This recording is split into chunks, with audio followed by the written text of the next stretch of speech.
গলাচিপা 10 পটুয়াখালী 3 আসনের জনগণকে পবিত্র ঈদুল আজহার শুভেচ্ছা জানাচ্ছি। ঈদ মোবারক।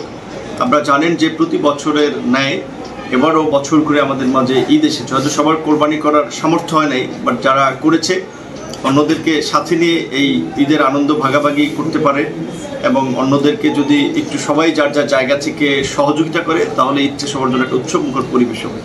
একই সাথে ঈদের সময় একটা কথা আমরা এলাকার মানুষ, সাধারণ মানুষ সহ রাজনীতিবিদ সকলের উদ্দেশ্যে বলতে চাই, গত 16 বছরে আওয়ামী দুঃশাসনের আমলে বিরোধী মত এবং ভিন্ন মতের কারণে অনেকেই কিন্তু ভালোভাবে একটা ঈদও কাটাতে পারে না।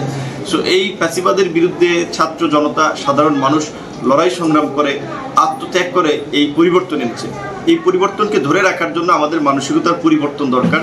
কিন্তু দেখা যাচ্ছে যে বিভিন্ন জায়গা থেকে আমরা যে সমস্ত খবর পাচ্ছি, আমাদের বিভিন্ন রাজনৈতিক দলের নেতৃবৃন্দের চরিত্রের পরিবর্তন হয় নাই, মানসিকতার পরিবর্তন হয় নাই। তারা ওই 10 টাকার চাল কিংবা বিশেষ করে একটা পুলিশ বাজার, খেয়াঘাট এগুলো নিয়ে যেভাবে বিভিন্ন ধরনের ভাগ বাটারা হচ্ছে এবং বিভিন্ন জনের পয়সা পাতি নিয়ে এক প্রকারের জনগণের উপরে জুলুম চাপাচ্ছে। দেখা যায় একটা খেয়াঘাটের ভাড়া 5 টাকা নিতে পারে কিংবা একটা ট্রলার ভাড়া 40 টাকা নিতে পারে, কিন্তু সেখানে রাজনৈতিক দলের নেতৃবৃন্দের চাঁদাবাজির কারণে বা তাদের পয়সা নেওয়ার কারণে দেখা যায় 5 টাকার খেয়াঘাটের ভাড়া 10 টাকা নিচ্ছে, 40 টাকার ভাড়া 60 টাকা নিচ্ছে।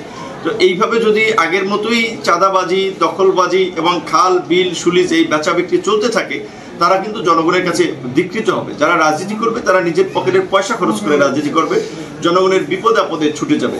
রাজনীতি একটা জনসেবা, রাজনীতি টাকা পয়সা কামানো বা ধান্দাবাজির একটা হাতিয়ার না। আশা করি যে এই পরিবর্তিত পরিস্থিতিতে যারা রাজনীতি করবেন সেই ইতিবাচক মানসিকতা ধারণ করে, ইতিবাচক মানসিকতা নিয়ে এবং মানুষের কিভাবে পাশে থাকা যায়, মানুষের উপকার করা যায় সেই মানসিকতা নিয়ে কাজ করবেন এবং জনগণ আপনাদেরকে সমর্থন দিবে। জাতীয় নির্বাচন হয় না, স্থানীয় নির্বাচন হয়নি, সামনে জাতীয় নির্বাচন, তার পরবর্তী সময় স্থানীয় নির্বাচন। জনগণকেও আমরা বলবো আপনাদেরকেও সচেতন থাকতে হবে। একজনে গোটা সমাজের উপরে, মানুষের উপর একটা জুলুম চাপিয়ে আরেকজনকে 500 টাকা দিয়ে তার দলে নিচ্ছে কিংবা নির্বাচনের সময় 1000 টাকা পকেটে গুঁজে দিচ্ছে, আপনি তাকে ভোট দিবেন।